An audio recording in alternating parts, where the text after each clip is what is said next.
Ladies and gentlemen, you're welcome to the Beyond Africa podcast with me, your host, Ngalim Bernard. As we've noted most recently, what a time to...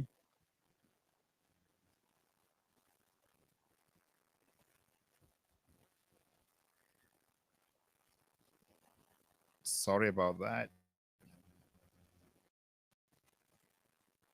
We are discussing today about the ghost towns, the stories about barristers Bala and Ndoki leaving Cameroon, and the Foreign Affairs Commission statements from the United States Senate.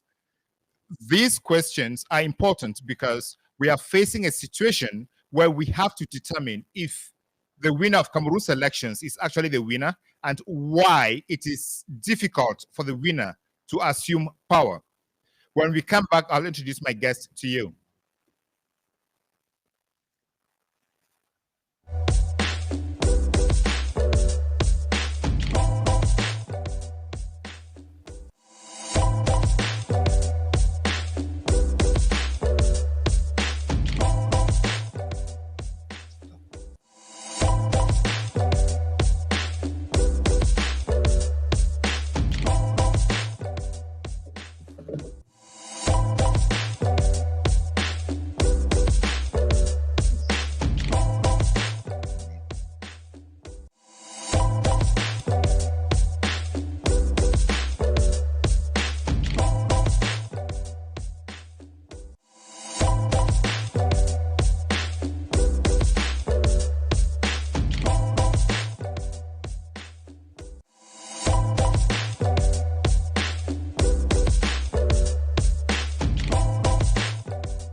You are welcome back to the Beyond Africa podcast.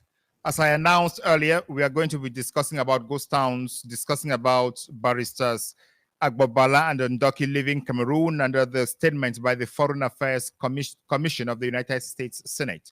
We are in a situation where you have to wonder why we call ourselves a democracy if fear is the order of the day. With that, I'm going to introduce my guest with whom we are going to be discussing these issues. And my guest is no other person but Dr. Professor Ben Aki, who has been following these issues and was actually predicting what was going to happen through polls. He's been on top of the issues and he has ideas that he's going to share. Professor, you're welcome to the Beyond Africa podcast. Thank you very much for the invitation, Bernard. I'm very glad to be here to share my thoughts on the current situation in our country, Cameroon. Thank you so much. Generally, when we hear about professors, we think of people who just get up in the morning, go to class, talk to students, and come back with very little practical work to show for. But here we are talking about a professor who has been conducting polls upon polls upon polls and was able to test the pulse of the nation and foresaw that Tchiroma was going to win with a large margin. Are you happy at this point that you are one of the few who use a scientific model to predict the outcome of these elections? I'm very happy with what we have been able to achieve, but I would like to see more of this kind of approach by the academics in Cameroon. You would know that I'm a professor of mechanical and aerospace engineering, but I also have a master level training in philosophy. And these things interconnect with politics in Cameroon. And when I became an activist, my first drive in 2017 was to try to prevent a war from taking place in Cameroon. But as I began to understand the forces that were really propagating the conflict, on the one side, those asking for separation, and on the other side, a government that is not responsive to the people, I realized that we need to bring the people into that conversation. And there is no other better way to bring the people into the conversation of national issues than to use opinion polls and ask questions that are relevant relevant in the day.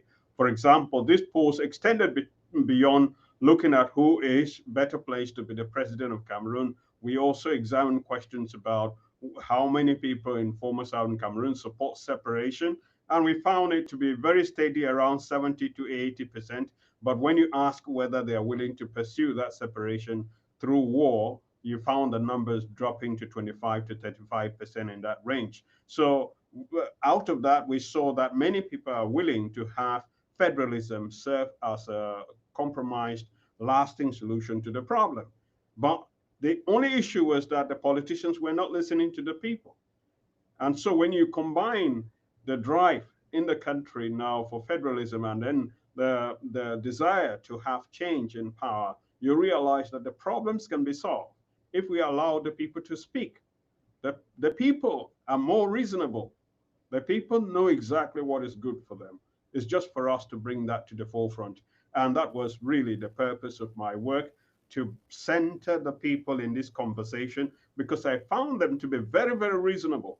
Even when I spoke to people in former Southern Cameroons about the conflict, they were able to tell me how marginalized they feel, how aggrieved they are in the union, but also how pragmatic they are in terms of charting the way forward. They say, if this union can be redeemed through a federal system, I would be very happy. So I found that to be very, very hopeful. I'm very optimistic that as the people of Cameroon come to the center, almost all our problems can be solved.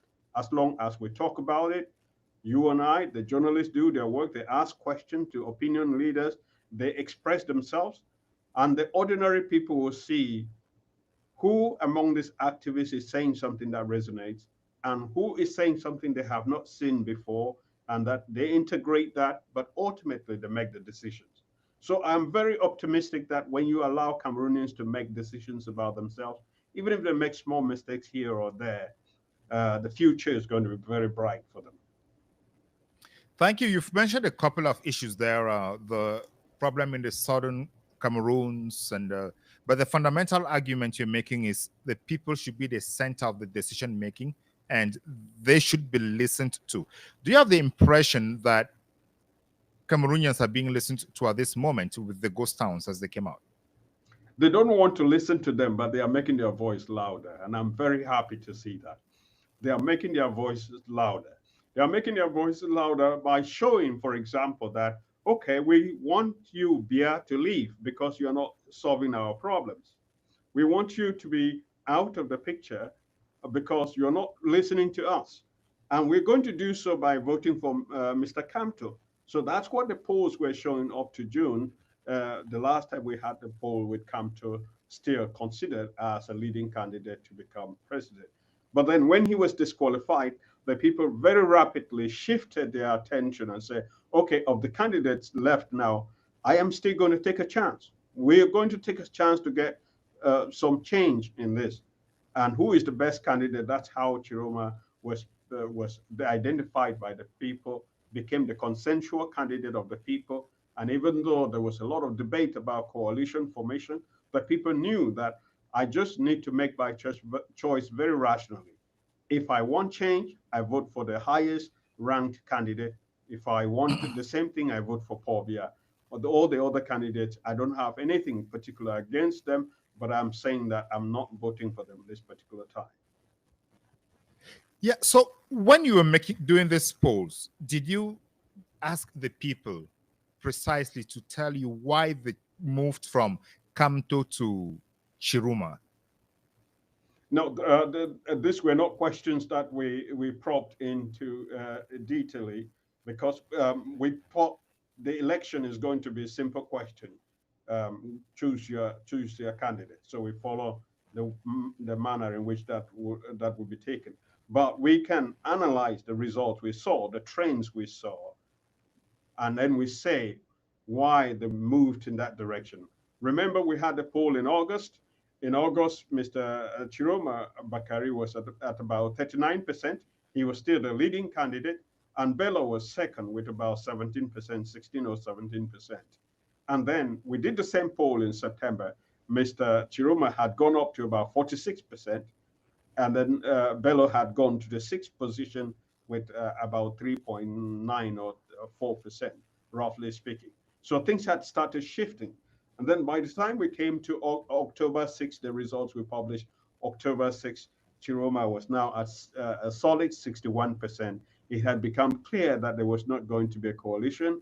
And nonetheless, the people have their candidate, the consensual candidate, Mr. Kamto. And is Mr. Tchiroma, and then he moved in that direction. So it was a case of really identifying, we don't want Paul Biya to be president. Who among these candidates is the strongest and who should lead the coalition? By the way, if there's no coalition, who is the candidate who should still get my vote? And there was some kind of jazz response back and forth. I think all the candidates, some of them took the poll seriously, and one of those who took that seriously was Mr. Tchiroma. He was playing off of that momentum and then getting into conversation with the people. His rallies became very large, responsive, and he demonstrated solidarity with Mr. Kamto.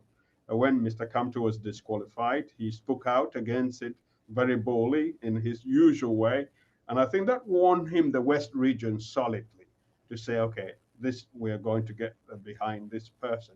And then based on the polls, I still think based on the polls, especially the second poll, the Douala group, which became the Union pour le Changement, they were able to orient themselves using that poll to say, okay, we have talked to these people. We almost got Muna to agree. We almost got Ateki Caxton to agree. But all of a sudden they backed out. We're still going to go forward. We are going to say, this is the consensual candidate. It's not consensual based on other presidential candidates. It's consensual based on the people. And they had the data then to say it's consensual based on opinion polls that we have seen. And there has not been any credible polls that gave its own method to show that the results were not pointing to Mr. Tchiroma being the leader. Okay, so from the polls at the time and testing the pulse of the people, could you imagine that immediately after the elections, Tchiroma could successfully pull citizens out in protest and demonstrations and celebration on the streets? Well, I thought he would learn from the mistakes of Mr. Kamto and the CRM in 2018. I think they came to the election thinking that we can go to the Constitutional Council, we can make our argument. He's a professor of law, he should believe the law, and he made his arguments. But after making all the arguments, which were all founded, the only response to the argument was that this is outside our jurisdiction. This is inadmissible.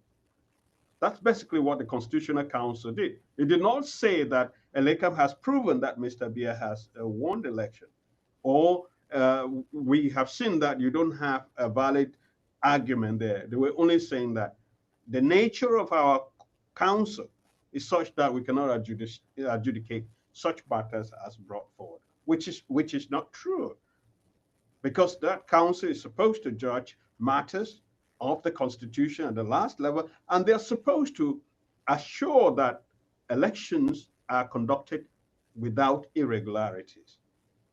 So it's a very broad mission. So anything they tell you irreservable, or this is inadmissible, or we don't have jurisdiction here, is a clear way of saying that you have caught us.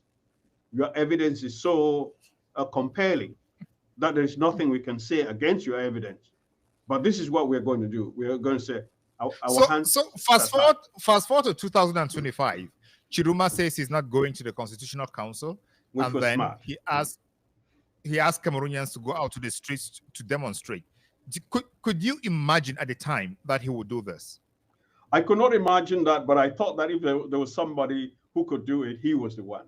You know, I am also a member of the Coalition of Cameroon Federalist Groups and Activists, the CCFGA, where I serve as the secretary.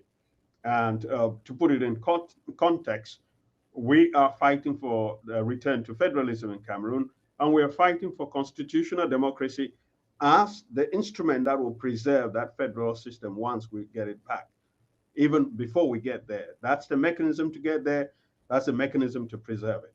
So we have been looking at the candidates, and our constitution allows us to study the candidates at each election, sell our ideas to them, and then if there is alignment, endorse them.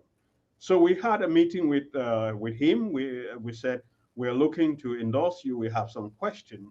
And one of the key questions we had was that we know they are going to try to steal the election. Are you willing to stand with the people of Cameroon and not give up too early.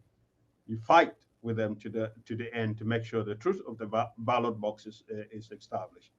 So he spoke in very clear terms that he was willing and he was ready and he was going to do so. So from there, I had the sense that he has the determination, but exactly what he was going to do, it was not clear to me. I'm nicely surprised that he is taking the path that he has taken. So I compiled a footage this morning of the ghost towns around the various cities in Cameroon. I'm going to play that in a moment. But before we get to that, what are your first impressions about the ghost towns? Do you think they are? What are your first impressions about the ghost towns? I think the ghost towns demonstrate that the people are ready. This was my fear because of the ghost town. For protest, for them to be very successful and resounding, in terms of political science, the study of it, it just shows that you need to have about 1 to 3% of the population on the street. As long as they're fighting for something that is passionately supported by the majority sitting at home, that's what you need to succeed. So the level of success is much lower. It's about 1 to 3%. If you can get 1 to 3% consistently out to advocate for something, supported by the majority sitting at home, you will get it. But for ghost towns, you need about 70 to 80% for people to feel that this is successful. So the bar is a little bit higher, even though it's a passive, it can be viewed as a passive mechanism. The bar is a little bit higher, and people have bills to pay, people have rents to pay. They're worried about this. So I was very pleasantly surprised by the success of it. Nervous at first, but then very surprised that the people are registering that, look, we are ready. We are even ready, more ready. We are readier than you think we are to make sure that this election is not stolen from us. Because otherwise we are erased. The people are going to be erased if this happens. If this goes uncontested and successful, then the people of Cameroon would have been erased, because it's not just this election, it's also the person who will replace Mr. Biya, maybe within this 7 years or at the end of this 7 years. The same playbook will be used to either elevate Mr. Ngongo, who is already acting as president, or bring forth Mr. Frank Biya. They are testing the people of Cameroon, and it is time for the people of Cameroon to say, we have reached the limit. We are not stupid. We have been patient, but our patience has run out. All right. Thank you so much, Prof. Dear viewers, thank you so much for tuning in. We are excited to have you all tune in. We are going to play a footage of a compilation footage of ghost towns across the various cities and towns in Cameroon over the last 2 days for you to make an appreciation and tell us if you think the ghost towns have been effective. We would like you to use the chat sector or the chat column, the comments, to tell us what you think about the ghost towns and the conversations we're having. Please make this interactive. We'd like to hear from you, because your conversations or your ideas keep us going and also influence the conversation we're having on the panel. So let's share the video, and then I will come back after that.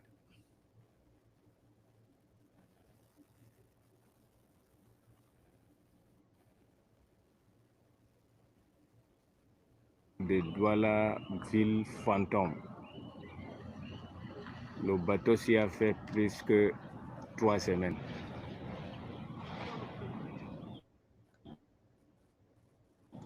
Port autonome de Douala vide. Mardi 4 novembre 2025, port autonome de Douala vide.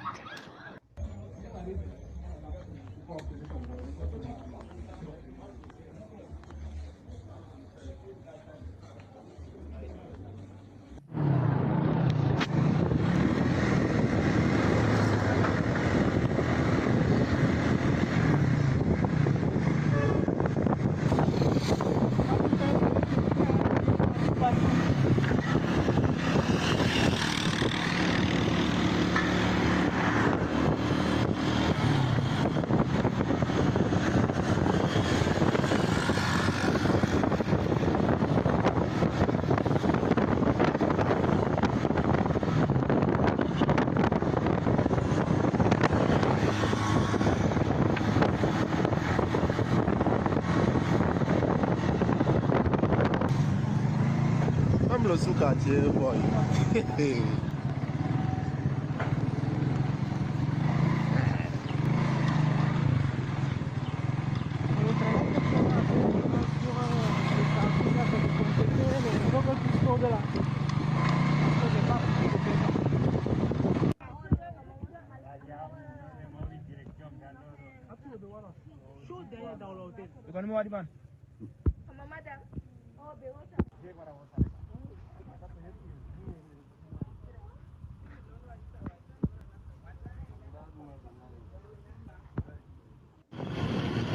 Ici c'est Garoua, ville morte plus. Comme je disais, ici c'est Garoua, ville morte plus. Voilà une école que même constatez bien. La délégation régionale fermée. L'école fermée. Regardez, ce n'est pas ce que Bruno Bidjam envoie. Vous dit, moi je suis de Garoua.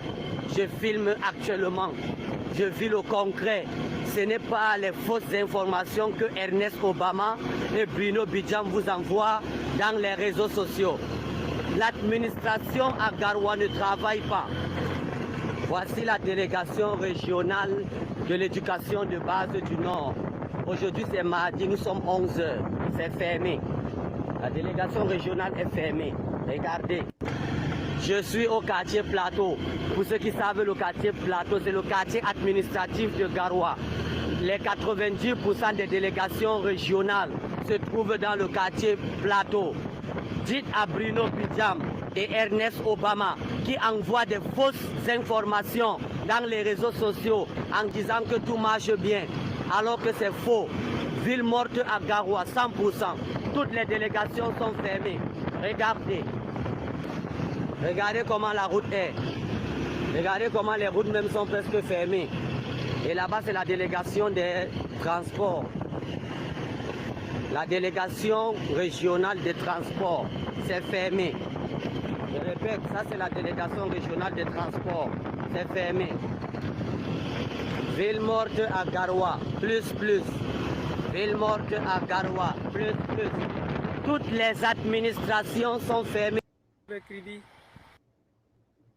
Delete me. The internet can be a crazy place, but you know what? It's full of your data. Data brokers are... Vous voyez bien? Vous voyez, non? C'est vide. Vous voyez ça? Nda ande ka lumo wala banitan ane marji ja pusro imbe wala sam nda ba lumo je pare lumo pare lumo mayo on wala imbe sam imbe. Nous sommes mardi, le 3 novembre 2025, marché central de Mayo d'Arlé. Tout est fermé. Deuxième jour, ville morte à Mayo d'Arlé. Deuxième journée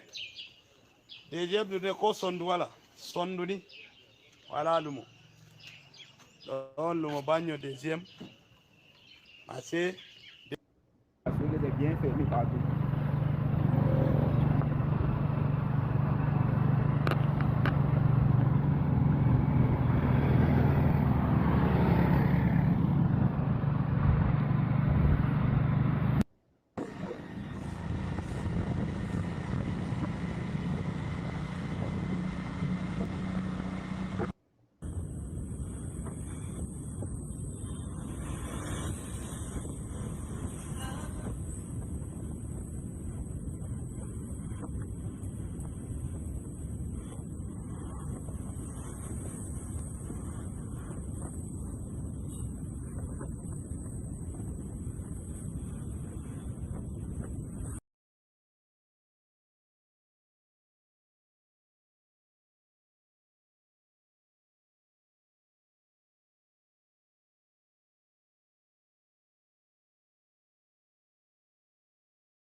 You're muted. Thank you so much. I'm so sorry about that, everyone. Like I said, we were showing this footage of the ghost towns throughout Cameroon so that everyone can have an appreciation of what was going on. They should be able to tell for themselves if the ghost towns are effective or if they failed. And if they failed, why did they fail? And should we even have ghost towns at all? Leave the comments for us to discuss and see what you think so that they can enrich the conversation. But before I hand over the mic to Professor Aki, dear viewers, we are broadcasting on different fora. Wherever you are watching from, kindly like, subscribe, leave a comment, and share. We would like you to share and invite others to watch so that we have a good base. More people understand what is happening and understand the philosophy that is grounded on which these ghost towns are grounded upon. Thank you so much. Prof, you're welcome back. Thank you very much. So I'm impressed to see the scale of the ghost town all around the nation. We were not able to do a footage of all the videos that we got. We simply went to social media and collected the footages from the social media handles of those who are in support of the ghost towns and those who are against the support of the ghost towns. So we put them together for each and everyone to do a personal assessment of that ghost town. So we don't tell people what is happening, right? Some people said there is no ghost town. They showed their images. Some said there is the ghost town and they showed their images. So from what you've seen, you've said that you are impressed. What makes you more impressed? The north, the center, the littoral? What makes you more impressed? Well, the thing that is nationwide. Now, of course, the regions of former Southern Cameroons are complicated. We need to make the argument there in a very engaged manner. But in West region, that was very effective. In Littoral, it was very effective.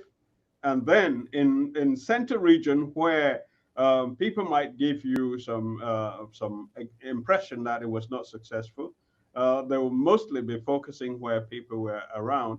But some of the central markets, some of the markets, the main markets, they were not effective. And traffic coming into the center region into to the capital, Yaoundé, that was not effective. Now you've come to the three northern regions, definitely that was effective. And we've seen pictures also from the east showing that these regions, which also align with the areas that the candidate was very strong in, those were also effective nationwide. Thank you. It appears to me that the ghost towns had already started before Tchiroma even called for them, because I spoke to someone who lives in the north, in one of the three northern regions, and he told me that for the last 2 weeks, kids have not been to school at all. Did you have such information before? Well, let's say in the West region, the ghost towns were announced for Monday to Wednesday, but already Friday and Saturday we were seeing signs of it. People were already willing to do that. Now for schools, you can say the schools took precaution because of the protest that had gone on before, and they were afraid that this protest may continue, and then students may not be safe, and therefore we should probably call up schools for these days. So in that sense, you would say, okay, yes, the students were afraid of protest. Now, if that was the only thing, now since people were asked to stay home, they should have more of a motivation to go out and go to school, unless they actually see that the ghost towns are effective, or the people who are in charge of the ghost town, they have a way of enforcing them. So even if they were staying at home at the beginning, we cannot disconnect the lack of activities in these 2 days that we have now observed from the fact that the ghost towns were declared. So you have a mixtures at the beginning where people were already understanding that this is what we are going to do. We're going to close our shops and we will be willing to go down to the street. But if it's protest or it's ghost town, we're going to close our shops and take care of business. Now it has just happened that the way to take care of business for these 3 days according to the campaign, is ghost town. And who knows? We may have protests coming, because what Mr. Tchiroma has shown is that he has the levers, he has the way of communicating with the people. When he finds that, he judges that at this particular time we need protest, and this protest should not be in one city or one region. It should be all of us. It should be nationwide. And then you find people coming out from all the different towns, as happened on the 26th. So these two mechanisms have been demonstrated to be effective. It is now just left for the candidate to combine that kind of effort, which will effectively render this government totally ineffective and faced with nothing but to reckon with its own departure. Yeah.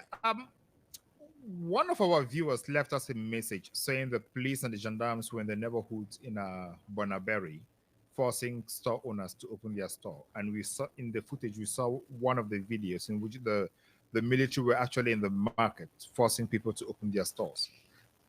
What impression does that give to you? It gives me the impression that they are afraid of the perception that this response is showing. First, the people in Yaoundé who are isolated, they are very disconnected from the people. And then secondly, to the international community that can see that this is what the people are doing, right? So at first, the government only knows intimidation. They have tried intimidations, and these have not worked. And in some places, we see these military people resorting to begging the people. Others have said, we will seal your shops, and they will not be open again until this day. What law of Cameroon says that because you did not open your shop yesterday, the government can come and close it? There's absolutely no legal grounds for them to do that, except they're telling you that, okay, you're making us look bad. If you make us look bad, we will punish you. We will punish you outside the context of the law, just because we are the ones, we have the power. We can change the results of an election. We can change anything. We have everything. We have the oxygen. We can just stop the oxygen and you would die. That's But from the look of things, they do have the oxygen. In terms of they have the ability to make life difficult for Cameroonians. But whatever the thing that they are going to do to Cameroonians that will make life difficult for them, Cameroonians have already seen that. Have they been locking up people without proper trial? You bet. They have been doing this for a long time now. Have they been making it difficult for people to have electricity at some time? You bet. This is happening. Have they been stopping internet access to internet so that people whose life, even in Cameroon today, there are Cameroonians who are doing tutoring, they are doing e-commerce, they're doing all sorts of things that depend on that for their life. The government has been able to stop this and then at any time switch it on, switch it off. They are able to do that. But I think what they are missing is that the people of Cameroon see an opportunity to withstand that suffering now and end it once and for all. They are taking that chance.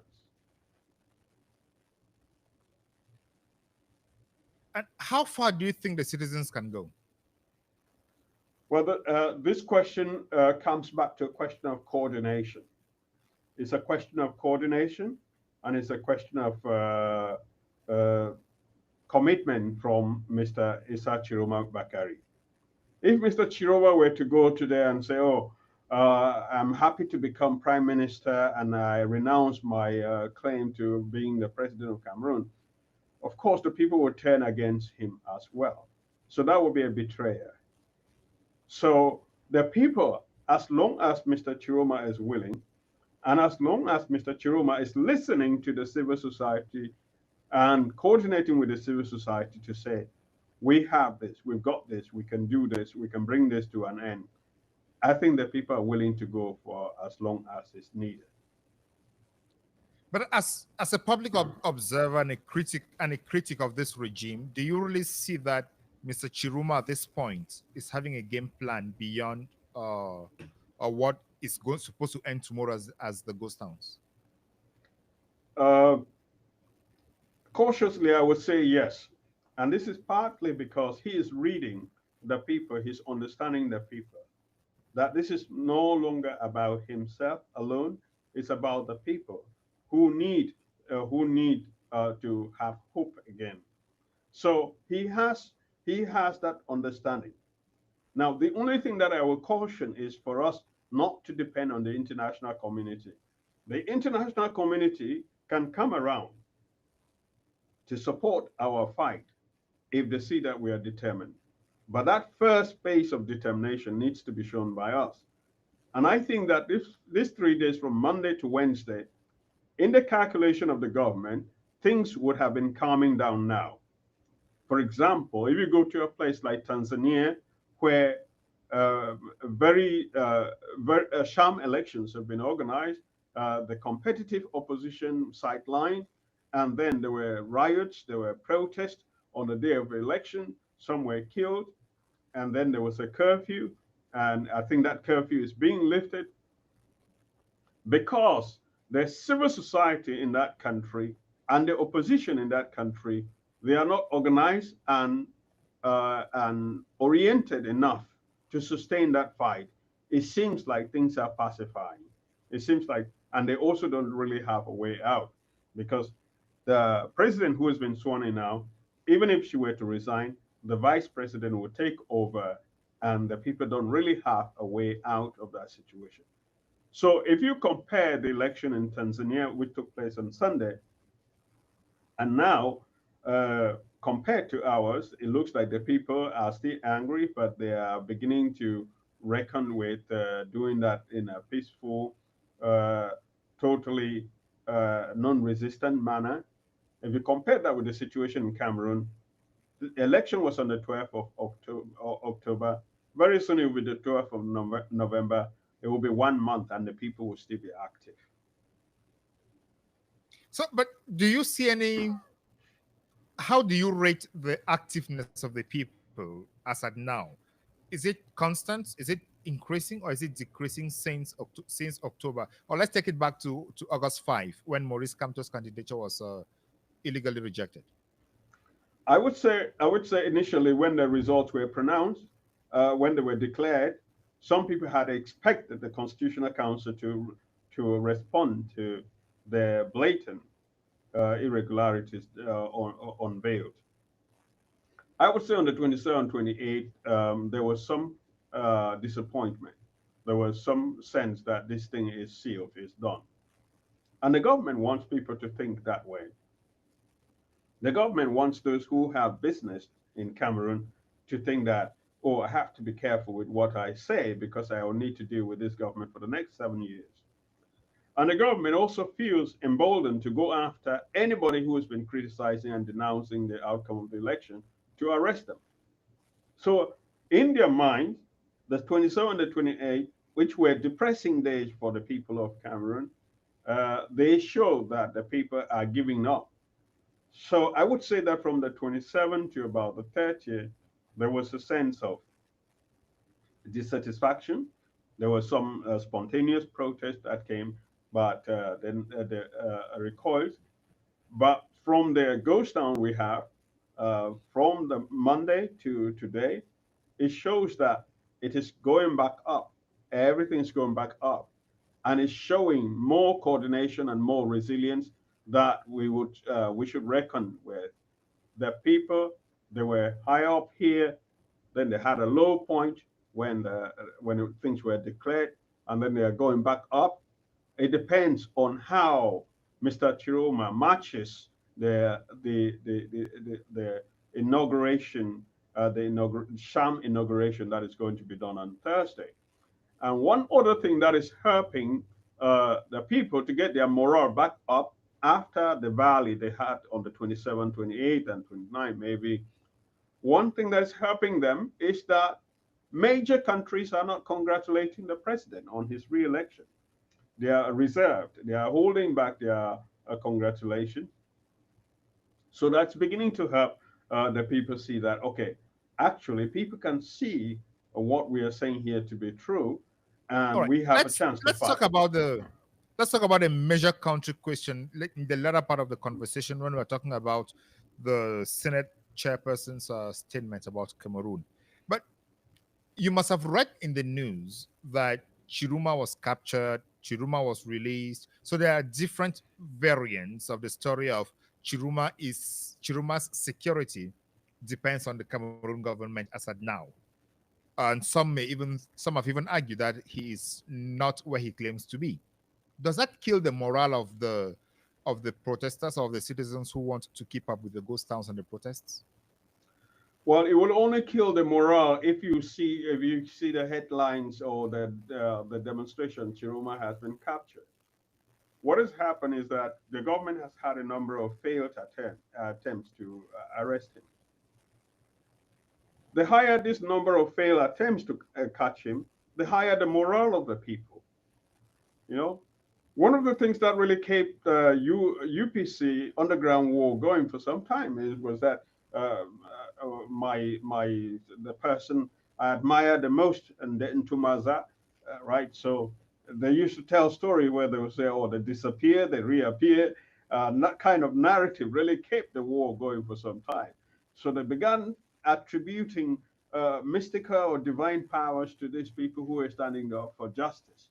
And I think the mistakes of the government are actually in that direction, that they are making they're making a fool of themselves. And each time they fail to actually capture Mr. Tchiroma, it becomes clearer that he's willing to fight to the end, and also that as he is taking measures to be in a safe place, and we are also told that there are people in the military who recognize him as the rightful winner and as the person who should command their obedience. That becomes more motivating to the people, right? So I do not think that, I think my understanding right now is that he's safe, he's in a safe place, and that is going to be very helpful to keep the morale of the people up, and the government will continue to make a fool of themselves.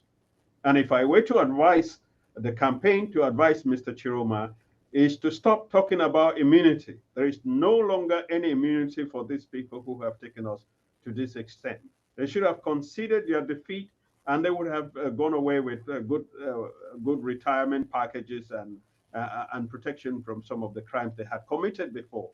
But what they are doing now, the civil society, the activists, and all this who are experiencing Cameroonians being shot, being killed, and then Cameroonians being forced to flee just for bearing witness to the truth, leaving their country just because they say, "I know who the winner of this election was." Because of that, I would say, talk about that. Well, let's talk about this. I would say immunity should not be any topic now for us. Yeah, let's talk about that in a moment. We're talking about Agbabala and Michel Ndoki. So what can the military do? You just mentioned that there are some members of the military who might be sympathetic or who might have accepted the results of the outcome as declared by Tchiroma and are ready to protect Tchiroma. What can they do right now to guarantee or to raise the morale of protesters or citizens who believe that Tchiroma won and Tchiroma should be sworn in as president? I think the first thing is that we need to make the job easier for them, those of us, the citizen and the civilians. How do we make the job easier for them? Move to a phase of protests, and then have them say publicly, "You are my brothers and my sisters. I swore an oath to defend the Constitution of Cameroon." And that Constitution of Cameroon says that the person who becomes president is the person with the highest number of votes as determined at the ballot box.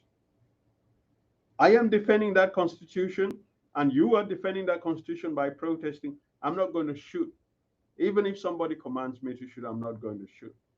So if the people begin to come out to protest, one of the things that the military they can do even before or in the course of this protest is to make public statements that I swore an oath, I took an oath to defend the Constitution of Cameroon, and you are doing the same thing. You are defending the Constitution of Cameroon by going to the street and peacefully protesting. I am going to defend your right to do so, and let us together make sure that the only person who is giving us commands is the person chosen by the people. Our job as the military is to take orders from somebody who is elected by the people. So it must be an elected official. And right now, those who are giving command to the military are criminals. They are election thieves. They are manipulators of public public documents, such as the leaders of political parties, changing them overnight in order to make a point. The Constitutional Council chairperson, president, going to a cultural event where they are there endorsing Mr. Biya's re-election, and then him proudly saying after work that I did the work to make you a candidate win, right? So the criminal behavior of those people who are trying to impose their own rules on the military is quite clear. And so the best way for the military to help us is, first of all, tell us upfront, increasingly tell us we are defending the Constitution, we swore an oath to the Constitution, and the person who is being presented to us as the president is not the president, and you are helping to fight to make sure that that person leaves office. We are with you, we are on the same page. Our guide, the thing that unites us is the Constitution of Cameroon. Let's defend it together. Thank you so much, Prof. Ladies and gentlemen, dear viewers, I think this point we're discussing is quite important. What is going to maintain the morale of citizens to ensure that they continue defending their vote and ensuring that there is justice from the ballot box. So we'd like to hear from you. What do you think citizens should do to maintain the morale? What do you think the military should do to maintain the morale of the citizens? And what do you think Tchiroma should do to maintain the morale of the citizens? Write that in the comments section. Let's see what you're thinking. That is going to enrich the conversation, both here and with Tchiroma's camp, because we are convinced that they are watching this live show. Prof, what do you think Tchiroma himself should do to maintain the morale or even increase the morale of citizens as they are working towards getting justice?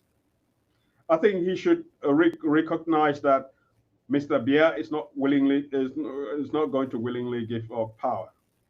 What is going to bring about that will be protests, and maybe this protest should start somewhere and then converge to Yaoundé. But all over the country, there should be protests. And how do you make this protest successful? Talk to the civil society organization, talk to people. We should move from a phase of being secretive about what we want to do. Come to the public square and say, we are the people, we are the sovereign. We're the sovereign people of Cameroon, and we are saying we are going to get rid of these people who are trying to steal our sovereignty, and we're going to do it by protest and ghost towns. And maybe this is the way we will do it. We'll have ghost down this number of days of a week. We'll have protests this number of days at this particular time in all cities in the country, because everybody voted all over the country. There's something very significant in making sure that somebody in Furawa, somebody in Kuseri, somebody in Betua is going out and making the same claim that people elsewhere are making. For some time, the government is going to be buried in their logic that whenever Yaoundé, or if Yaoundé is doing well, then everything is fine. So they might be deceived by that, but ultimately we'll get to a point where the fight will come to Yaoundé and we will march to Etudi, and of course, many people would even want physically to go in and take the president and say, leave, your time is up. Right. So, but it will get to that point where it will be very obvious to his collaborators and to anybody who is trying to support him that this battle is lost. And we should look at this is a multiple level fight. First, there is the fight that Mr. Biya lost an election and is trying to steal the victory. Secondly, there is the fight that even if he had disqualified Tchiroma and every other person and did what the president in Tanzania has done to come back to power, the people of Cameroon will continue to ask him to step down because his policies are awful for the people of Cameroon. The third reason is that it's not even his policy. He's not even the one in charge. He has just stolen an election and has gone to bed. He has gone to bed. Nobody sees him. But in his place, There's another gentleman who has arrogated the powers of the president and is acting as president. That is a crime. So at multiple levels, Cameroonians should see that there should be no single day that we go to bed without thinking about how to get rid of this man. He must leave power. So that's the point we have now. And I think the way it's going to happen is going to be protest. Protest, if you can get protest to the level of 1% to 3% of the population on the street, consistently making their claim, journalists like you, journalists abroad reporting it, and IMF saying that I have concern giving you this money because you don't really seem to be in charge of that country, right? Lenders saying that I'm not going to give you money because I don't see that you're doing things in the right way. And then the European Union transitioning from condemning them shooting at the protest, because this is what is clear now. If they shoot at any protester, the international community, which is afraid to directly say you lost the election and this is the person who won the election, they are at least willing to say the Constitution, the Universal Declaration of Human Rights, grants the people the right to go to the street and express themselves. They are doing what they're supposed to do. You shooting at them, you have crossed the line. And we would like to see this country, our lobbying, those of us who are activists out here, we have to move to the point where we find at least a couple of these countries at the stage of being willing to take these criminals to the International Criminal Court for shooting protesters. If they continue to do that, if they try to do that, they would have attained the level that they can be brought to the International Criminal Court. And we would like to see procedures actively engaged. You don't have to be a member of the International Criminal Court. This is a lie some Cameroonians tell themselves. Israel is not a member. But you don't have to be a member of this to bring these charges to the International Criminal Court. Russia, in the same way, is not a member, but they brought the charges against them. So there's going to be a point where we'll get to that point, and we will see that we are free. Even see Mr.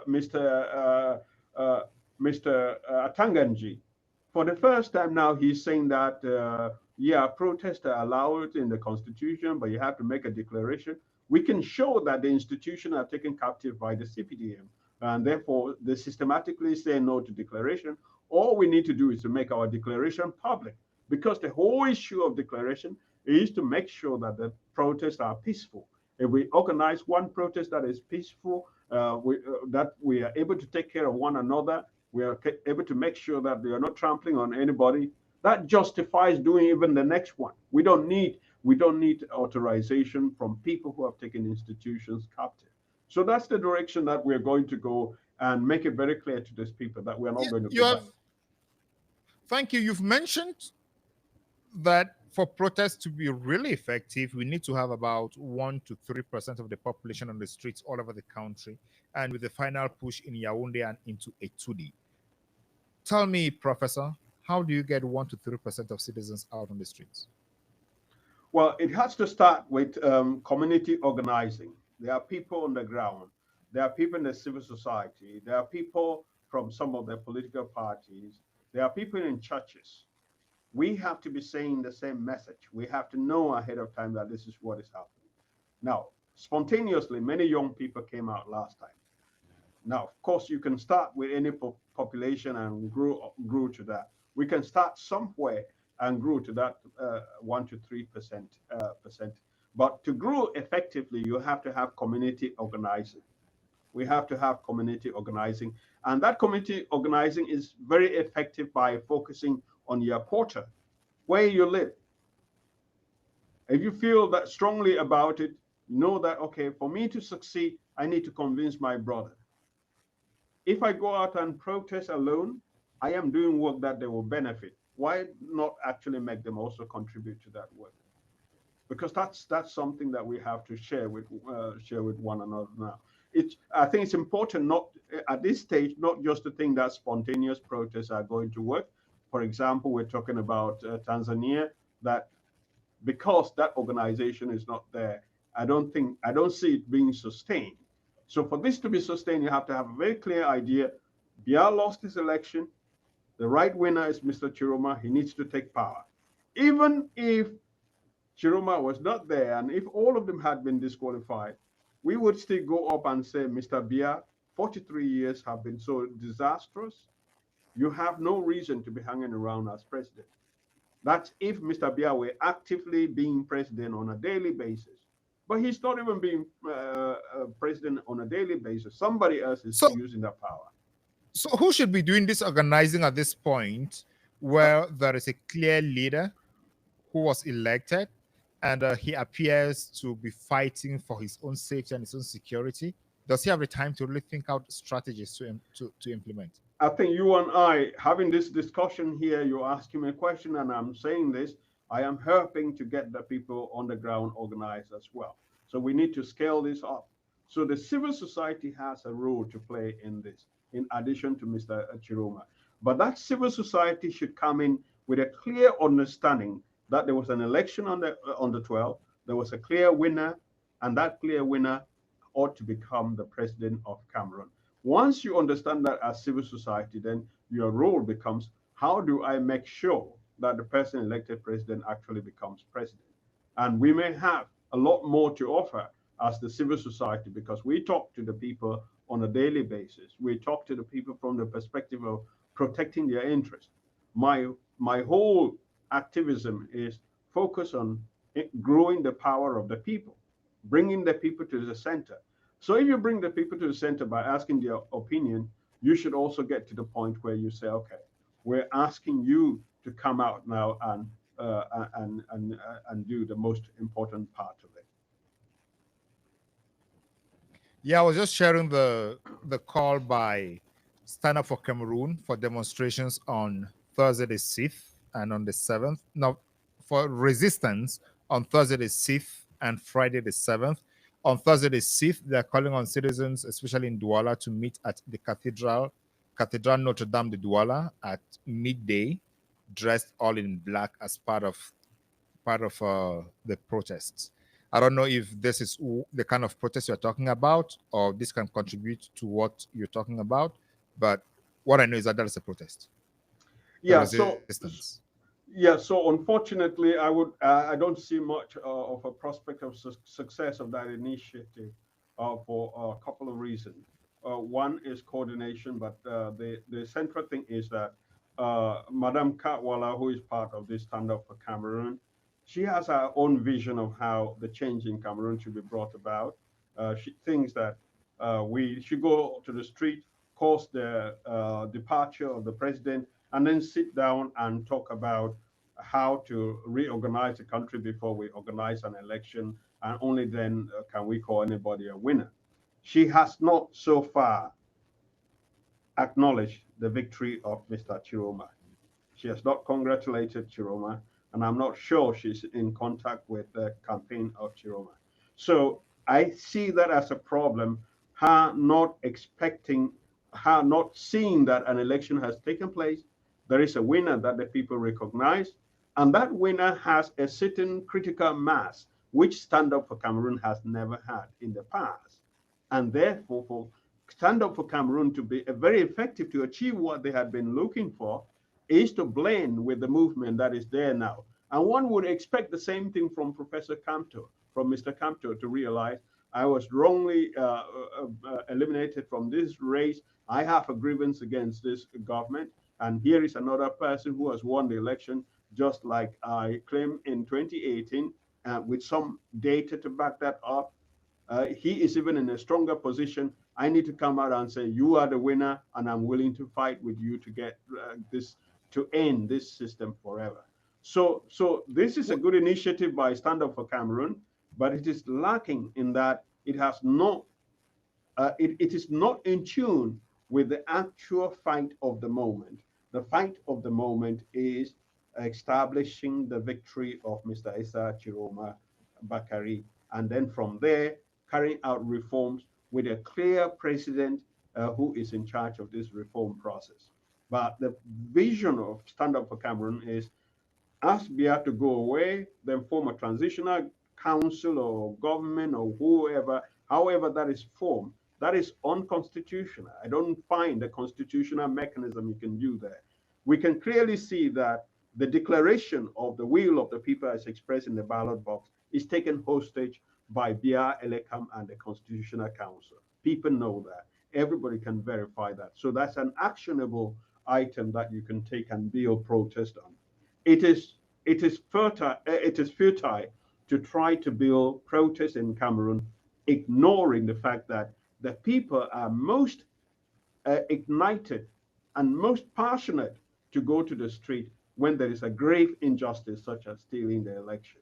So if you leave that out of sight, then you are making a mistake. All right. Thank you so much, Professor. I want us to talk about something else, but before then, I want to give a shout out to these super members who are leaving us chats. We have Shining Pearl, who's giving us interesting chats. We have CJ Gassam, and we have Atabong Children. We're only reading the names that appear on the WhatsApp page, on the YouTube page as they are. We cannot know anything beyond what we see. But those are super chats, and we are happy. We ask others to join our membership so they can also give us those super chats to encourage us to always be here with these conversations so we can make time knowing that we are giving value to viewers.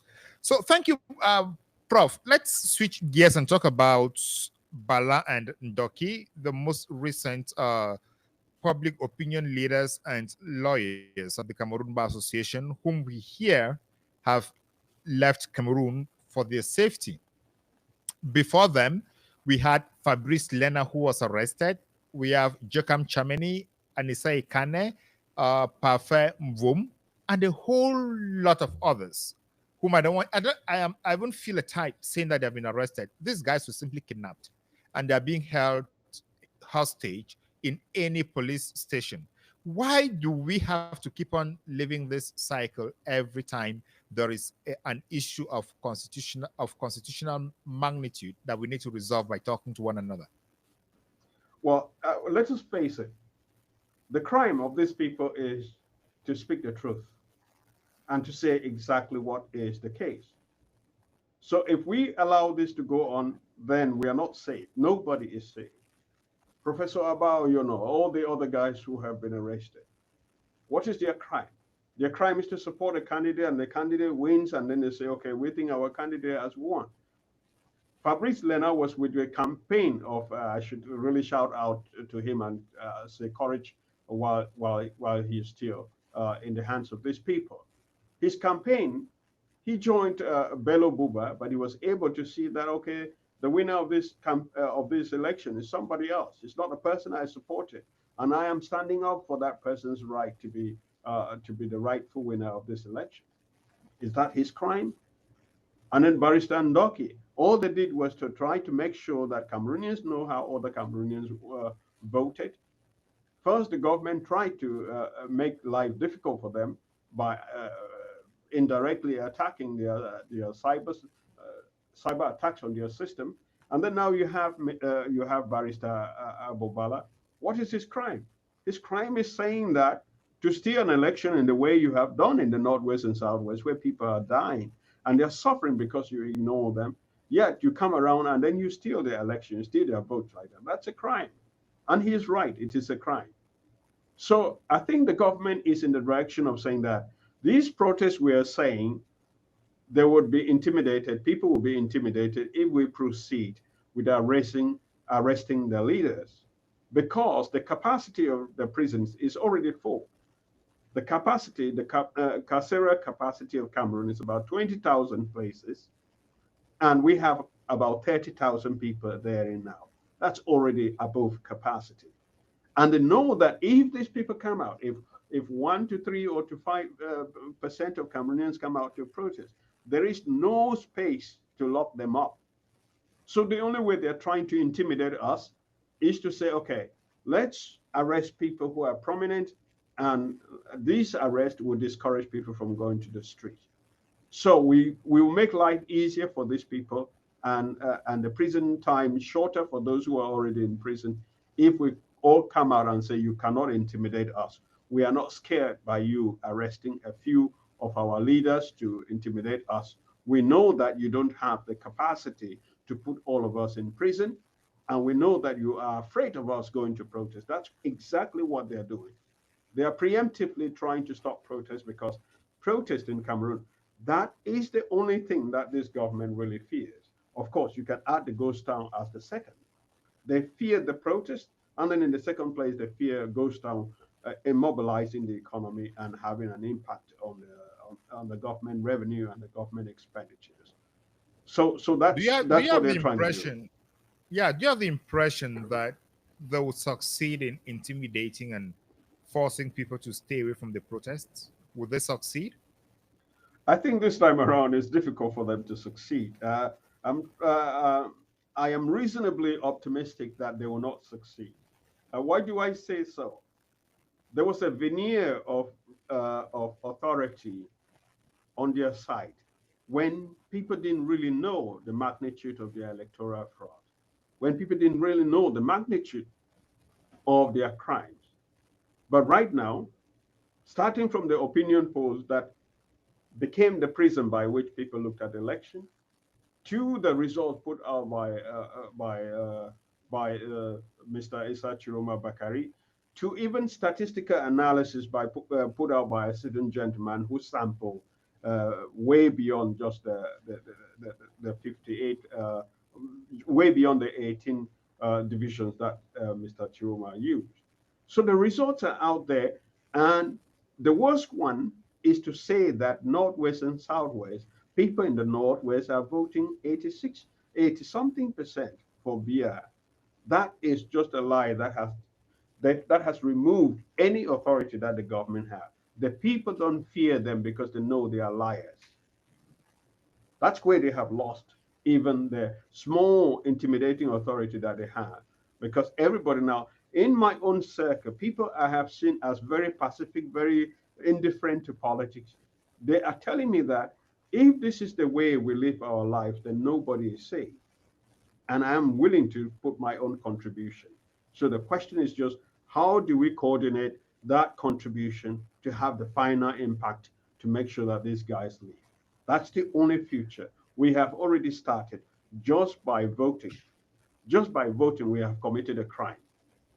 Just by voting for change, in their eyes, we have committed a crime.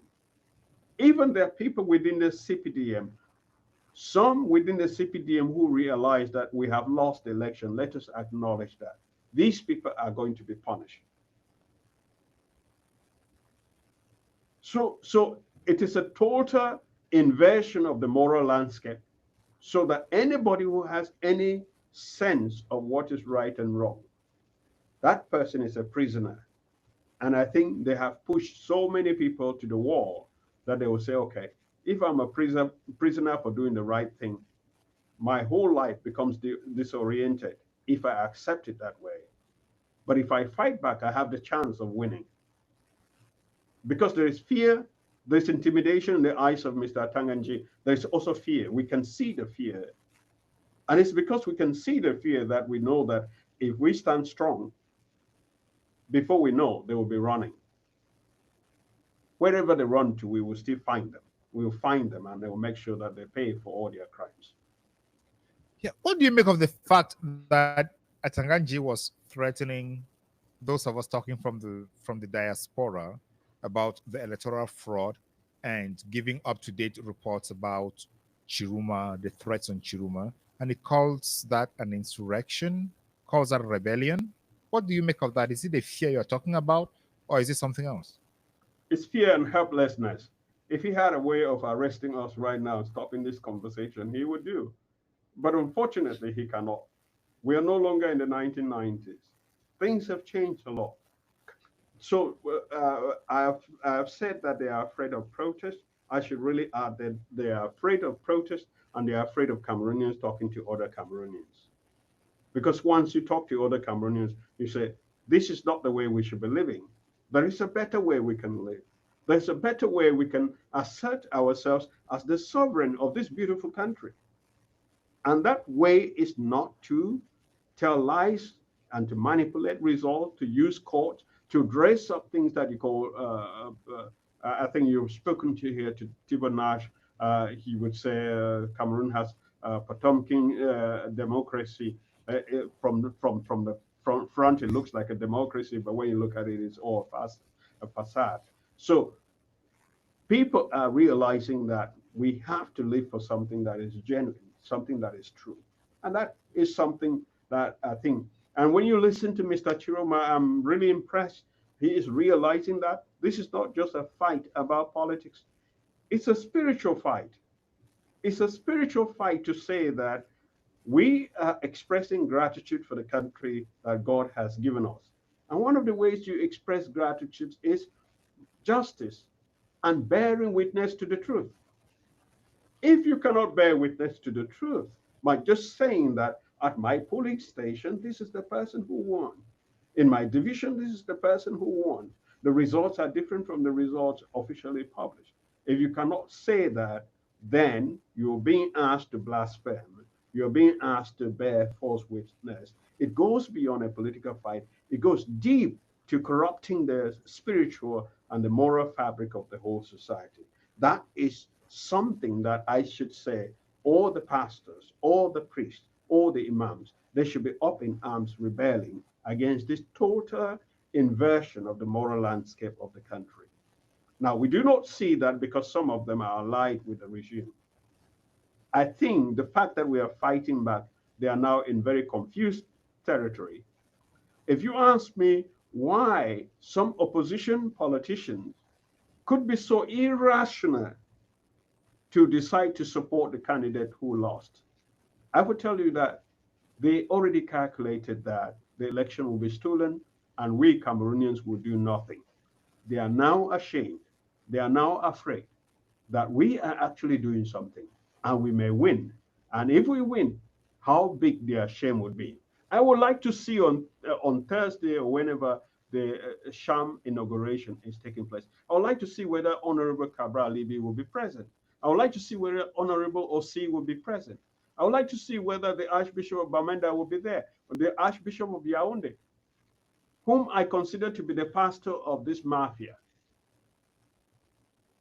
He has not spoken, but his vocation is to bear witness to the truth and to bear witness to justice, to stand with those who are the margins of society. So I think Mr. Tchiroma is capturing this, that this is a spiritual fight and we all have to go to the end. And you cannot allow darkness to triumph.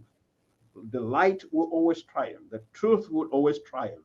And the person who happens to be at the center of that is leaving a trace in history that they will be very proud of. I think all Cameroonians who are alive today and they are bearing witness to the truth of the ballot box, these are people who will live to tell very, very, very proud stories to their grandchildren.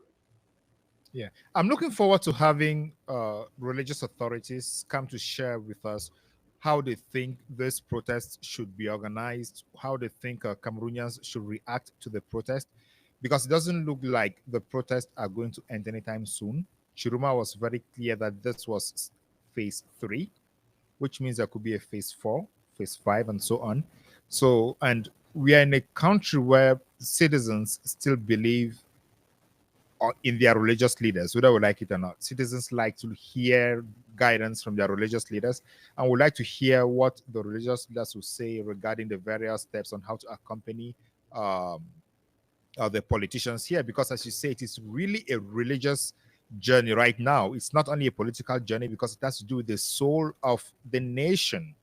And the soul of the nation is what matters more.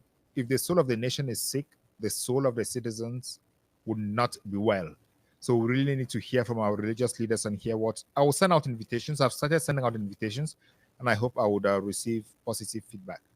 Well, if I may just comment on that, I will tell you that our fight is at multiple levels. We're fighting against the government of Biya, but we're also fighting against our religious leaders and our traditional rulers who have become complicit in all of this.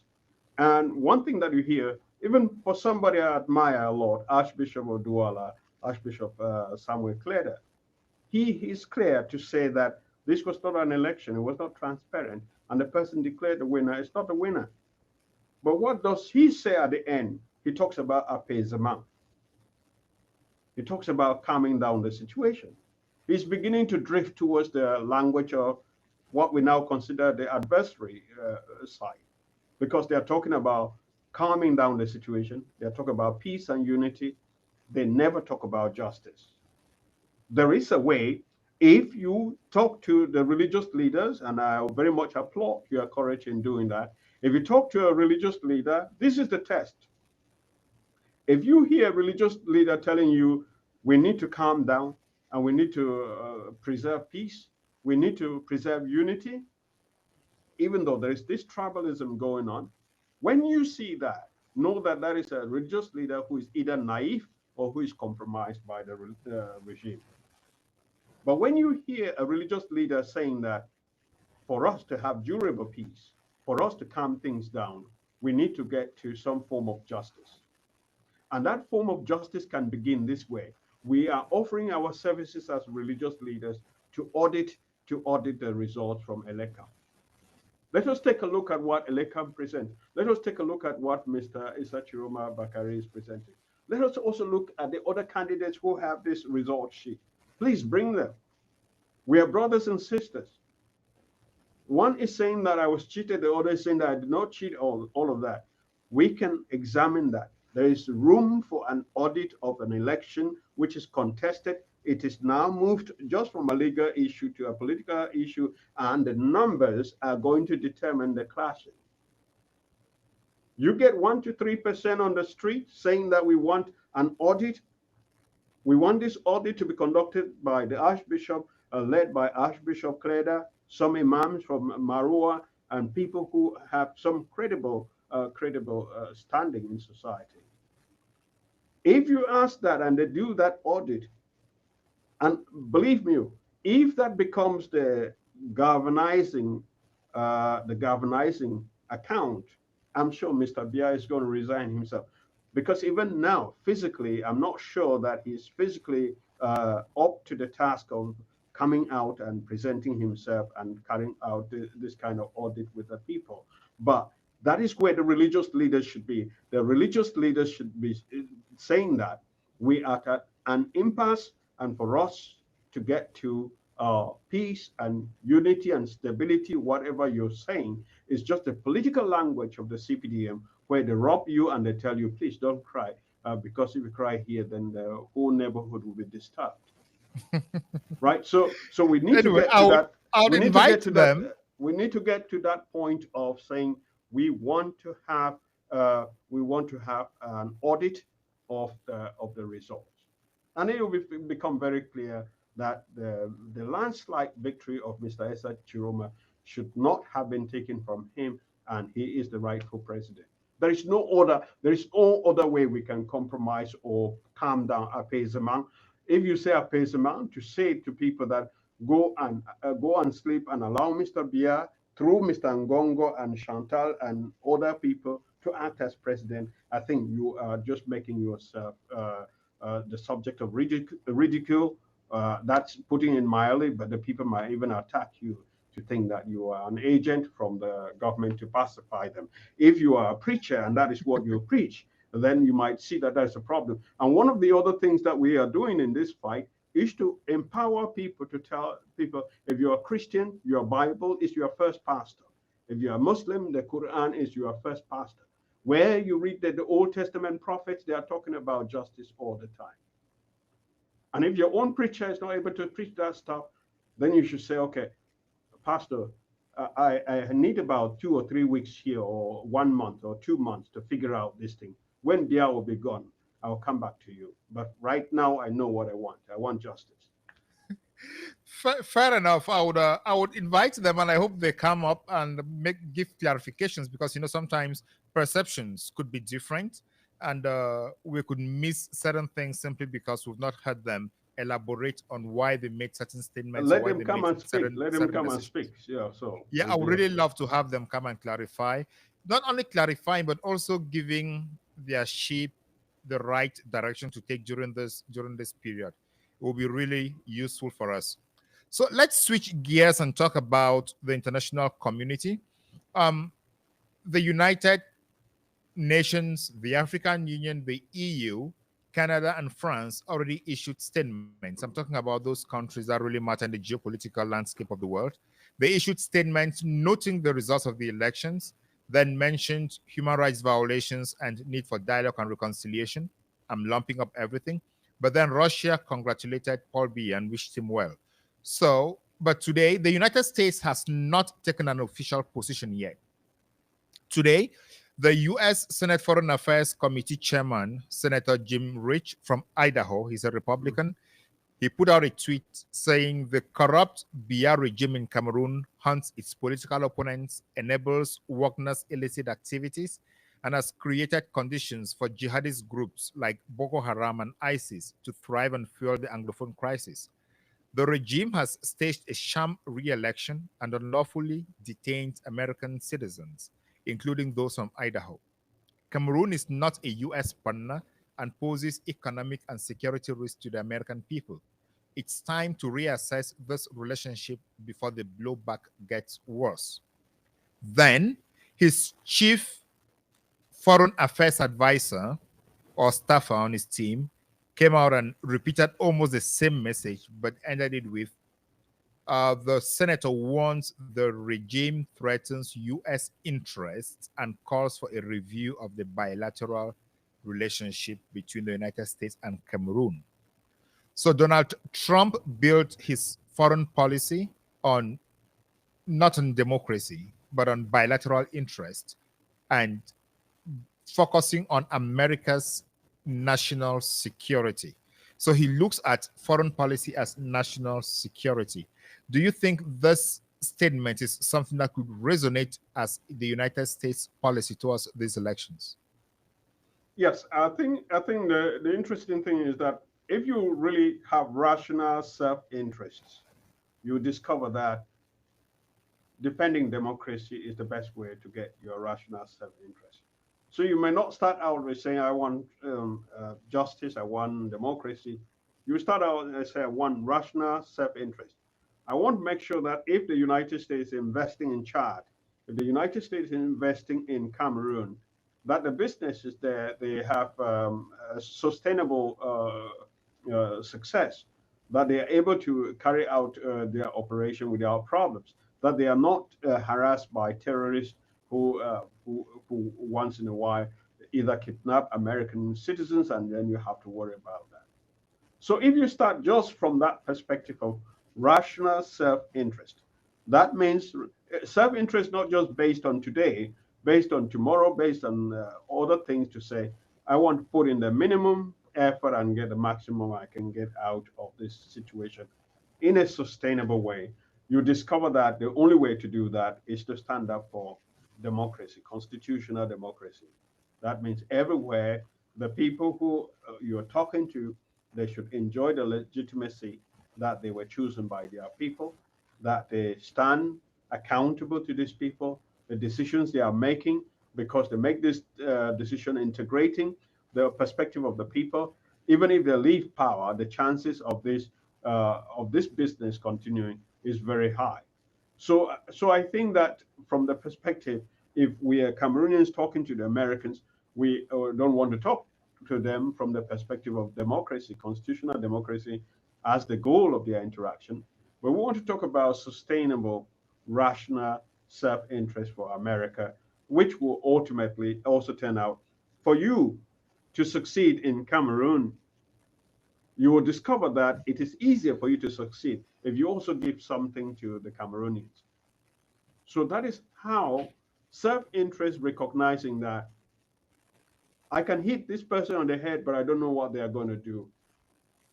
If there are 10 of them, if there are many of them, if they gather and one day they say enough of this slavery we're suffering from you, then your interest will not be sustained. So justice, constitutional democracy happen to be those things that allow you actually to enjoy the benefits, right? So I think I'm happy to see that coming from the Americans, but I approach my activism as a pan-Cameroon nationalist. My first interest under consideration is the interest of Cameroon. And so if right now I think that what is in the best interest of Cameroon is Mr. Biya leaving power, then anybody who aligns with that view is creating a win-win situation that I should embrace and should collaborate with them to make sure that it brings us to that point. So what I'm hearing from you is, since your main interest around the current political configuration is to let Biya get out of power and Cameroon be reorganized, you would align with this if Donald Trump adopts it as a U.S. foreign policy towards Cameroon regarding this issue. Yes, I think, first of all, Trump has done the right thing not to come out and congratulate him on his re-election. Now, he recently said America will no longer be telling country whether they have done, whether the election was done properly or not. He was trying to limit the United States comments directly affecting democracy, but he cannot limit the United States commenting on the self-interest, on the interest of the United States.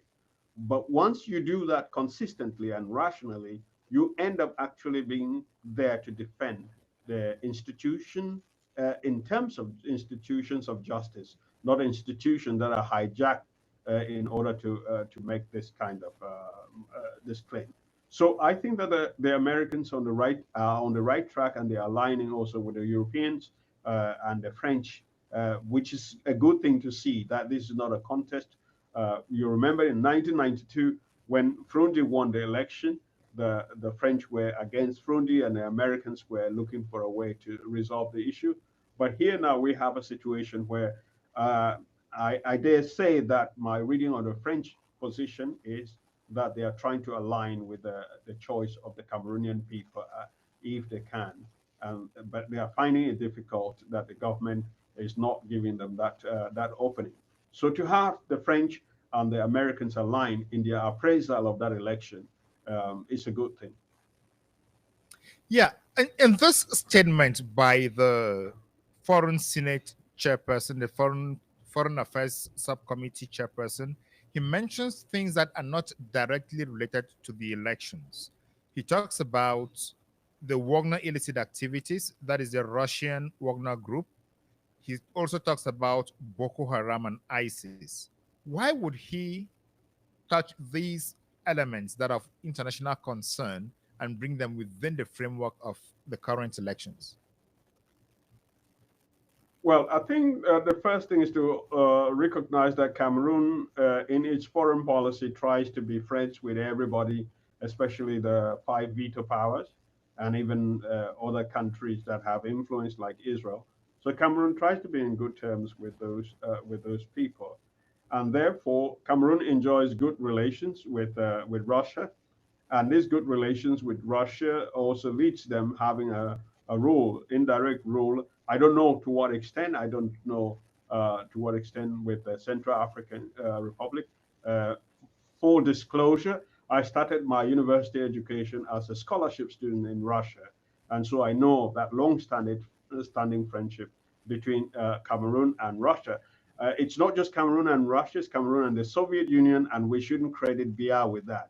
We should really credit the UPC that started this friendship with the Soviet people and even with China. These are legacies from the UPC. So calling out the Americans here who have concerns about the actions of the Wagner group, who have concerns about Boko Haram and ISIS, it places them in a position where they can perhaps sell the idea in Congress that we need to take actions to impose sanctions in Cameroon. We need to take actions to restrict aid that is given to Cameroon. And it is also making it easier for them to make the case, for example, to a partner or to an ally of the United States like Israel, which by all indication is with the government, is with Mr. Biya. And therefore, the United States would need to have a very strong argument to say, we differ here, we are on a different side, and we think you are on the losing side. You need to align with us. Mr. Biya is no longer the future if you care about terrorism in that area. And that is correct, because what is happening now in former Southern Cameroon, even if it doesn't have the structure of what they call terrorism in the north, it has the potential of happening in the far north and the Damawa region, because this is an injustice that is done to the people there is still the social perception of power in Africa. We cannot deny that. There's still the social, there's something to see yourself in the president of the country. So here are the Northerners who gave power to Mr. Biya. Ahidjo was in power for about 22 years as president. As president. Then he handed power to Mr. Biya, who has been there for 43 years. And now, a son of the North is the first Cameroonian to be elected by the people to undergo a transition. And what is it you're doing? You're sending military to shoot the people on the street, to kill civilians. You're sending people to try to capture this person. If you go back to the history of Cameroon and realize that somebody like Ruben Umnyobe, he was a very rule of law kind of guy. He believed in elections. He believed in doing everything by law.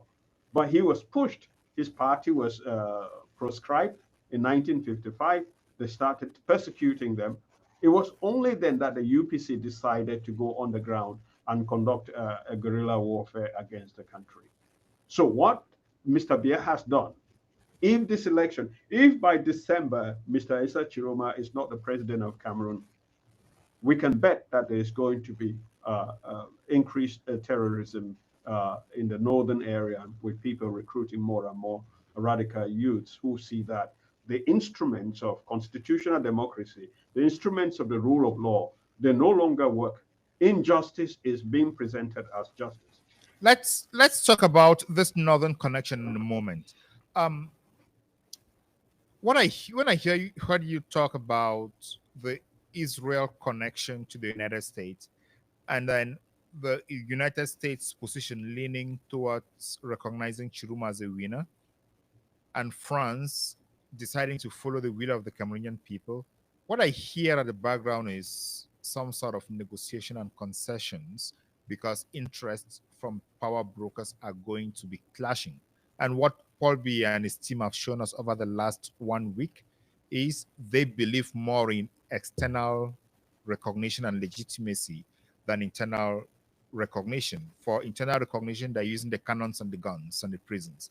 But for external recognition, looks like they're actually begging for congratulatory letters. So at this point, they seem desperate and they are ready to make any concessions just to maintain themselves in power. Is that a reading that you could also be having? Yes, they are desperate, but I think this regime has fallen. But unfortunately, they are the last people to see that they have fallen. Because yes, they are looking for concessions, they are looking for negotiations. I noted that the Chinese, they have an interest in the situation in Cameroon. They are the highest in terms of bilateral debt of Cameroon, the highest lender to Cameroon in bilateral terms. And so they have an interest in seeing that the economy of Cameroon does not collapse because of a protracted conflict. Now, the official newspaper did take note of the fact that Mr. Biya has been elected. I think the Chinese are more cautious about that. I've not seen. I would expect them to have sent a congratulatory letter, but they are more diplomatic in that, because they don't want to. They're more conscious of their business interest, and so their business interest means that they are going to pay closer attention to. They're going to pay closer attention to what the future is in Cameroon. If we demonstrate to the Chinese that we are going to win, I think the Chinese are going to hold up even longer and longer with their congratulatory message. Maybe they are going to come out with a message on Thursday, but it is important for us to show that we are going to win ultimately. The regime may be negotiating concessions, but I think France will be making a very, very big mistake to align with Mr. Biya. They have a golden opportunity to stop a wave of changes in Francophone Africa that are very, very critically anti-French in that. So if France is able here to stand and say, we are not going to recognize you, Mr. Biya, we think that Mr. Tchiroma won. If they were ever to come out and say we think Mr. Tchiroma won, then I think the Cameroonians will react towards the French just like Cameroonians reacted to Mr. Tchiroma going to Bamenda and saying, I'm sorry, right? So it will pretty much be the ultimate the confession that we are sorry for what we have done to your nationalist, to your hero. We have talked about, we have already apologized for what happened to the UPC. Look, right now we have come out and stood with you and said, we stand with your choice and we stand against Biya. That would be the ultimate redemption that France will gain. And I think their image will be very, very well, maybe not fully rehabilitated for someone like me who knows a bit more about the history, but I think they will be on the right path. France has an opportunity to boldly take a stand. And we should make it easier for France to take that stand by taking to the street and showing that we are going to win. In Mali, the protest took about 2 months to mature into something that the military unfortunately came out and took the power. But here we have a different situation. We have a president. That president is clear. The people accept that this is our choice. We want him to be in power. So any assistance that is coming from the military is only to make sure that they don't shoot at us as we're protesting and they allow us to express that. The government is afraid of protest, but we can win this. You've mentioned something I wasn't thinking about talking about, but it's the military role. At this point, don't you think that if the protests become very mature and meaningful, the military may just decide to take over? And because you know the military is tribalized and very loyalist, especially the top ranks, don't you think they could just seize power and maintain the power brokers, the same people to control that power, and maybe appoint Ngongo as prime minister to manage the government while the military head remains the ceremonial leader, and power remains within their own hands? I think that's the preferred mode of the situation in Mr. Ngongo's hand. I see Mr. Ngongo as I jokingly call him the Tel Aviv candidate.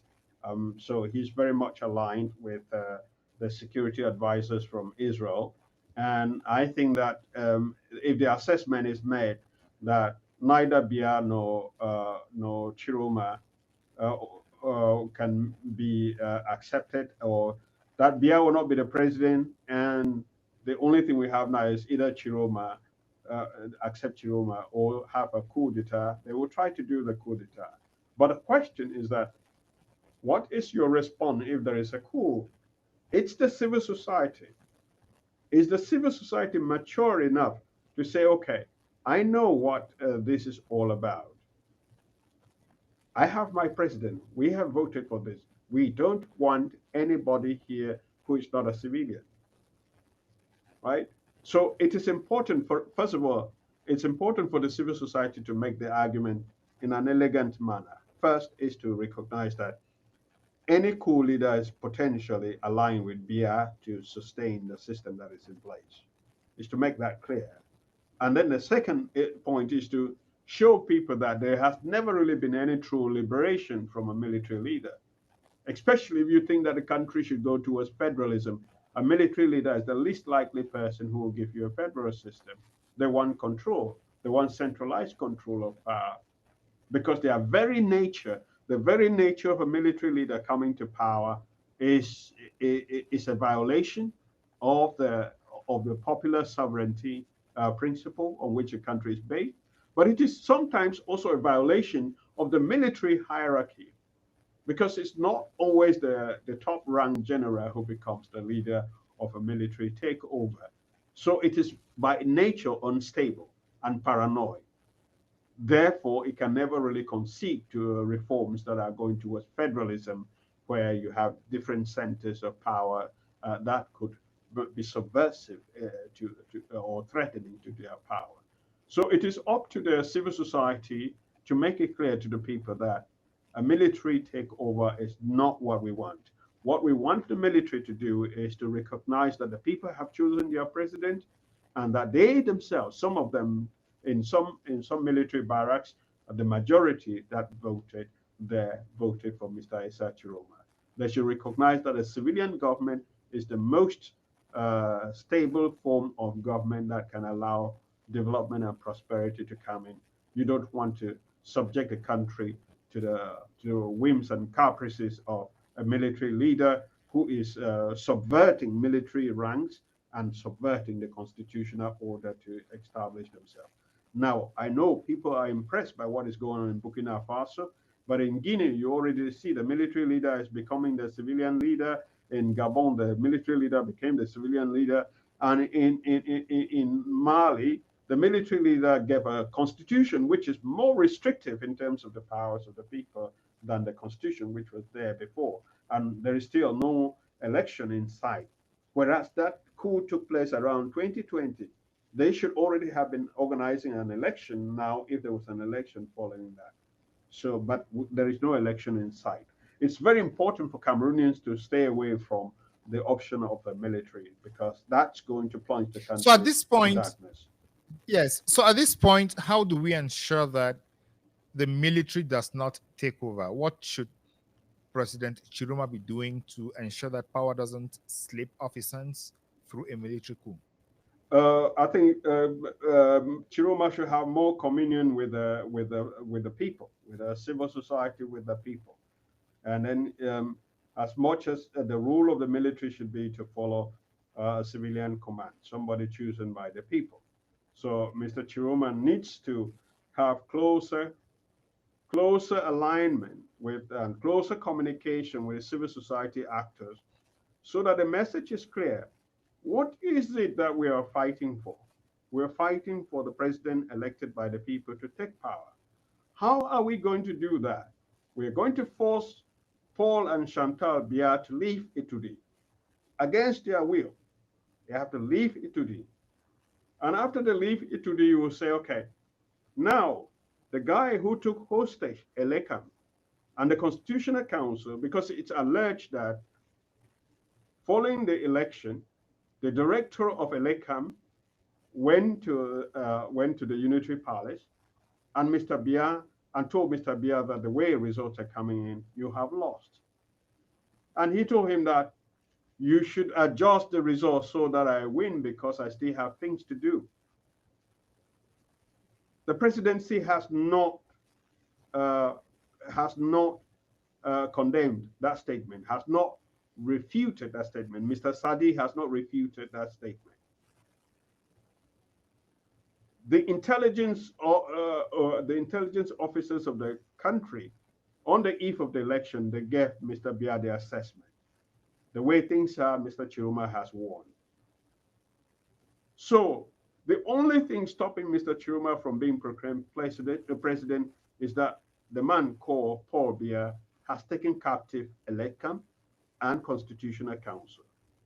So what we need to do is to chase them out of there. So they should get to a point where they don't have money to run their government. Then they have enormous pressure from outside to say, you have lost, you need to go. And when they leave now, the Elekam will be free to do an audit. And when they do an audit, they'll be free to resubmit to the Constitutional Council that, I'm sorry, the result I gave you before, I was mistaken. These are the right result, and the winner is Mr. Tchiroma. And then the Constitutional Council will turn around and read the name with some apologetic expression, hoping that they will be maintained in their position. But I have written books on this, and my third book, We the People of Cameroon, Towards a New Federal Constitution. In that federal constitution, I argue that we need to get rid of the Constitutional Council. The Supreme Court is simple and sufficient for all these things that are, and in fact, for as long as the Constitution had them in provision, it was clear that if the Constitutional Council is not there, the Supreme Court will do their duty. And they had been doing that until about 2018 when they brought the thing on the scene. And ever since it was brought on the scene, it has been a disgrace. And so we need to get rid of that. So this, we have to be clear about what is the fight. The fight is that Tchiroma won the election. He should become the leader and carry out reforms.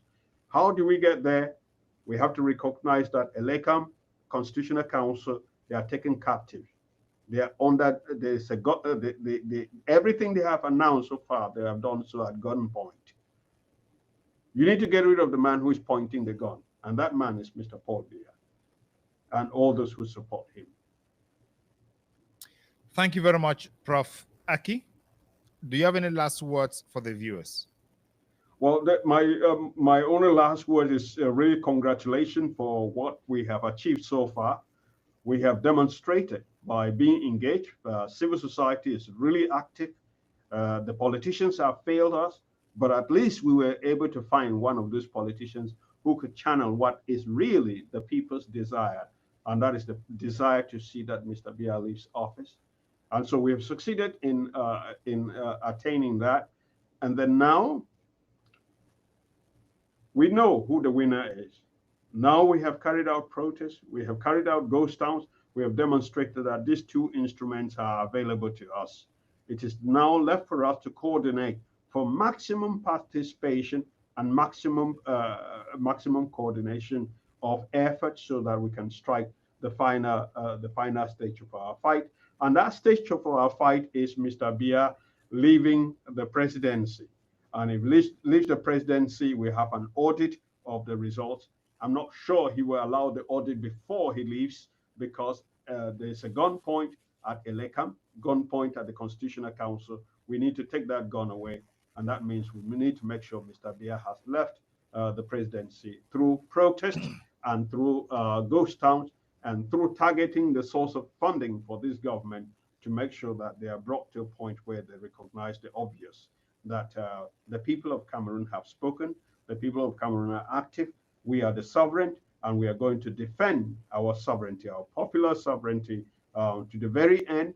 Mr. Tchiroma is the elected president. We appreciate the help from the military. We ask them to join us in the sense that they are there to defend the constitution. They shouldn't be taking orders from somebody who is illegitimate, and they shouldn't be shooting at us when we are doing nothing but defending the spirit of the Constitution of Cameroon. Thank you so much, Prof. Ladies and gentlemen, thank you so much for watching this episode of the Beyond Africa podcast with me, your host, Ngalim Bernard, and my guest, Professor Benaki. You've heard all he has said about keeping citizens mobilized, keeping citizens active, and we implore you all to continue being watchful, vigilant, and careful throughout this period. We also encourage you all to subscribe to this channel and all other channels through which you are watching this broadcast so that you always be informed of what is happening as days go by. With that, I have been your host, Ngalim Bernard, and see you in the next episode.